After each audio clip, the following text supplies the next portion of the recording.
What's up guys? Welcome back to my channel. どうもセナです。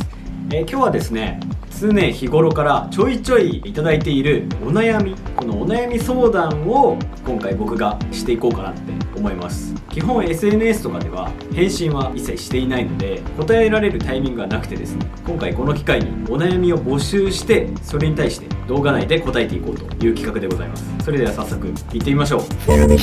お悩み相談をしていくにあたってこのピンクのモンスターを開封します。はい、行きましょう。こんなご時世で休校も長くて受験生なのに勉強が心配です。まあ今の時代自分でやろうと思えばいくらでもできる時代だと思っていて、それはネットとかで情報がものすごくありふれてるし YouTube とかでも授業を開いてる人とかもいるだろうし、自分でできないことないんじゃないかなって思うんで、こういう時だからこそ自分から動いて学校がやってくれない授業がないだけで終わらすんじゃなくて、自分から何かできないことはないかって探してみるのも手だと思います。セナさんはどうやって集中力を保っていますか？僕が意識しているのがずっと同じ内容の作業をしないみたいな。なんか A っていう作業があったら A の途中段階でもう B に移るみたいな。なんかそういう A を全部やって気持ち的にはそうやりたいんですよ。 A を完全に片付けてから B やってっていうのもやりたいんですけど、最近思ったのが途中で変えていった方が集中続くなみたいな感じで、最近はそうやってやってます。課題が終わりません。まあ1日は24時間あるんで、寝ずにやれば24時間で結構長いんで終わると思います。気合い。男の友達はいますけど彼氏なかなか作れんのですわ。どうすればいいですか？だから状況によるよ。気になる人がいるのかいないのか、その人にとって。もし男友達はいるけど気になる人がいない、できない、永遠にできる気配がないっていうんだったらもう世界一周するしかないし、男友達はいるけど気になる人もいるんだったらもうアタックするしかない。積極的になんかアクションを起こすしかない、自分から。人と話すことが苦手です。どうすれば緊張せずに会話ができるか分かりません。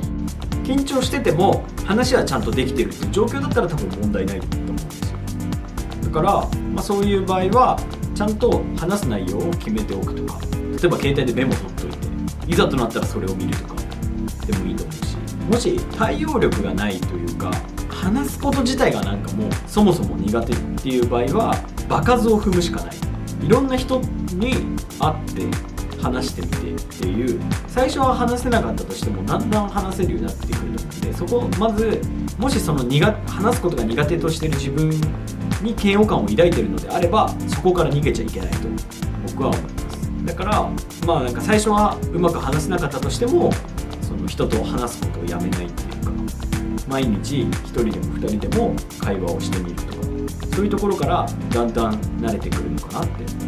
思います。朝はいつまでも眠いのに夜はいつまでも眠くない、起きられないし眠れません。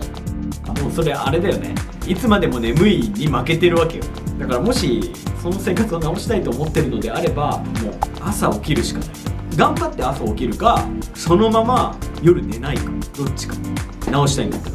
僕作業で1日ずれた時とかはそうやってやってる。僕起き続けること結構得意なんで割とって感じなんですけど、1日をさらに伸ばして逆転するか1日をめっちゃ短くして逆転させるか、どっちか。